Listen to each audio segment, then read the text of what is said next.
Assalamualaikum, salam sejahtera, Om Swastiastu, Rahayu, Rahayu, Rahayu. Selamat datang di channel Raden Mas Purwo. Semoga kehidupan kita senantiasa diberkahi keselamatan dan rezeki yang berlimpah bagi kita semua. Amin. Pada kesempatan kali ini kita akan mengulas mengenai ramalan Sabdo Palon untuk tahun 2023 yang sudah berada di depan mata. Akankah Sabdo Palon benar-benar menagih janjinya di tahun tersebut? Kisah mengenai Sabdo Palon memang masih banyak menjadi pertentangan banyak kalangan. Ada yang berkata cerita tersebut hanyalah mitos, ada pula yang mengatakan legenda. Namun kisah dari salah satu leluhur yang dianggap paling sakti di tanah Jawa ini memanglah selalu menarik untuk disimak. Jangka Sabdo Palon atau Sabdo Palon Nagih Janji bermula karena Sabdo Palon yang adalah penasihat spiritual dari Raja Brawijaya V merasa kecewa terhadap Raja Tanah Jawa yang sudah sekian lama diasuhnya tersebut. Dalam kisah Babat Negeri Majapahit, dikisahkan bahwa Raja Brawijaya V telah memeluk keyakinan baru dan meninggalkan keyakinan asli Nusantara yang adalah juga merupakan keyakinan dari Sabdo Palon. Sabdo Palon merasa kecewa terhadap keputusan Raja Brawijaya V karena sebagai seorang raja haruslah memiliki sifat Sabdo Pandito Ratu, yaitu harus bisa memegang teguh ucapan dan pendiriannya.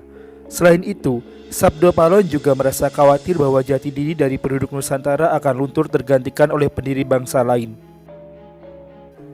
Di mana, jika hal ini benar-benar terjadi, maka Nusantara akan terpecah dan jatuh pada masa kegelapan.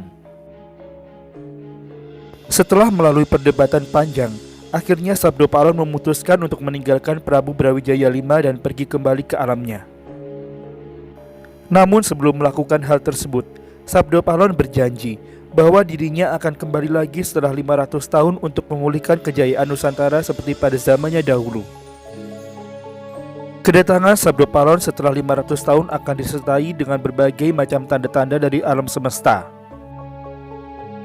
Akankah tanda-tanda semesta ini akan terjadi di tahun 2023 nanti? Atau bahkan beberapa di antaranya sudah terjadi di tahun-tahun sebelumnya? Berikut ini adalah isi jangka Sabdo Palon yang berisi tentang tanda-tanda alam semesta ketika beliau akan datang, di mana hal ini sering dikaitkan dengan ramalan Sabdo Palon terutama di tahun 2023 nanti.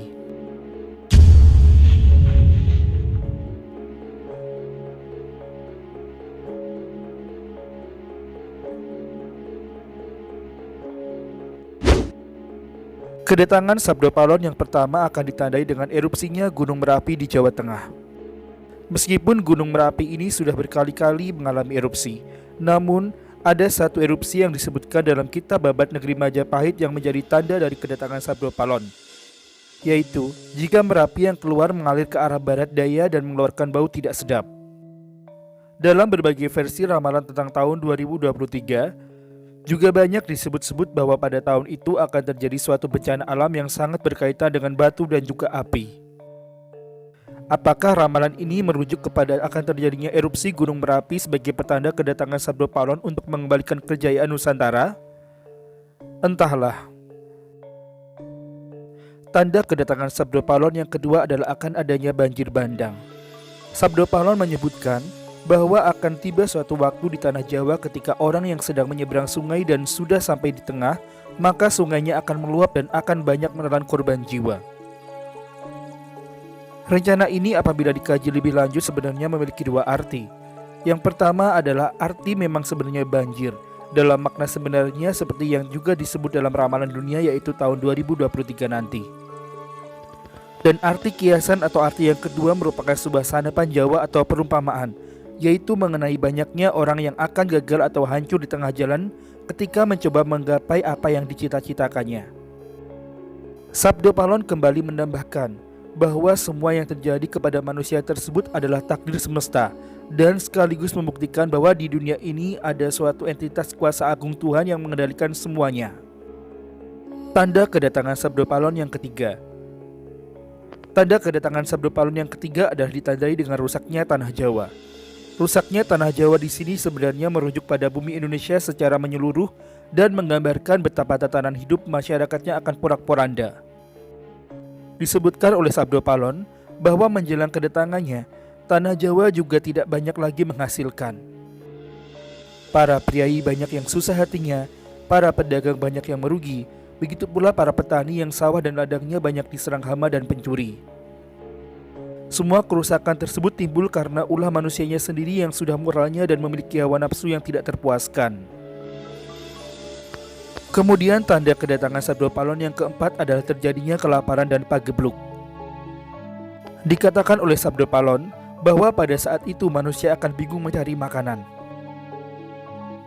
Mereka tidak akan lagi mempedulikan haram atau halalnya makanan tersebut, karena mereka tidak kuasa menahan perut yang keroncongan. Belum selesai dengan masalah krisis pangan, akan disusul dengan suatu pagebluk atau pandemi dari penyakit yang membinasakan banyak manusia. Sabdo Palon menyebutkan, pagebluk itu akan tersebar merata di tanah Jawa. Banyak orang yang sorenya sakit paginya meninggal dunia. Bila dirasakan, jangka Sabdo Palon yang satu ini sangat berkaitan dengan perang Rusia-Ukraina yang bisa berimbas pada krisis pangan dunia dan juga pandemi COVID-19 yang masih belum sepenuhnya selesai hingga saat ini. Tanda kedatangan Sabdo Palon yang berikutnya adalah yang kelima adalah terjadinya gempa bumi sebanyak 7 kali sehari yang membuat susah manusia. Sabdo Palon mengatakan bahwa saat gempa bumi itu terjadi akan mengangkat segala unsur tanah dan akan banyak makhluk halus keluar dari dalam tanah untuk menyerap manusia masuk ke dalam tanah. Mungkin kita semua akan teringat dengan beberapa kali musibah gempa di Cianjur ataupun Garut yang beberapa waktu lalu terjadi. Atau mungkin kita teringat longsor yang terjadi di Bogor beberapa waktu lalu yang menelan banyak korban jiwa. Hal ini ternyata juga mengandung makna tersembunyi, yaitu bahwa manusia akan diseret oleh hawa nafsunya sendiri menuju kepada kehancuran atau kebinasaan. Sebelum Sabdo Palon menghilang di hadapan Prabu Brawijaya V, dirinya kembali membuat penegasan mengenai bencana banjir dan gunung meletus yang akan menjadi petanda awal bahwa dirinya sudah kembali hadir di tanah Jawa. Sabdo Palon menegaskan bahwa sungai-sungai akan meluap persis seperti lautan pasang dan akan menghanyutkan manusia yang tinggal di sekitarnya. Begitu pula lahar dari gunung-gunung besar yang akan membumi hanguskan desa dan ternak yang dilewatinya hingga tidak ada yang tersisa sedikit pun. Semua ramalan Sabdo Palon beserta tanda-tandanya sebenarnya secara tidak langsung juga sudah dituliskan di dalam Jangka Jayabaya. Dan dari kedua jangka tersebut, Jangka Jayabaya maupun Jangka Sabdo Palon sebenarnya membawa makna peleburan atau pemurnian manusia melalui seleksi alam. Apakah hal itu dalam rangka mempersiapkan bangsa ini untuk menuju kepada kejayaan Nusantara yang kedua kali, yaitu 100 tahun setelah Indonesia merdeka, atau hanyalah bagian dari siklus hidup kita sebagai seorang manusia? Biarlah kelak waktu yang akan menjawabnya. Demikianlah ramalan Sabdo Palon tahun 2023, di mana tanda-tanda kedatangannya diperkirakan bisa terjadi di tahun tersebut. Semoga video ini dapat bermanfaat bagi kita yang menyaksikan. Jangan lupa subscribe, like, dan komen. Semoga kita semua selalu dilimpahi keberkahan dalam rezeki dan dijauhkan dari mara bahaya. Amin ya robbal alamin.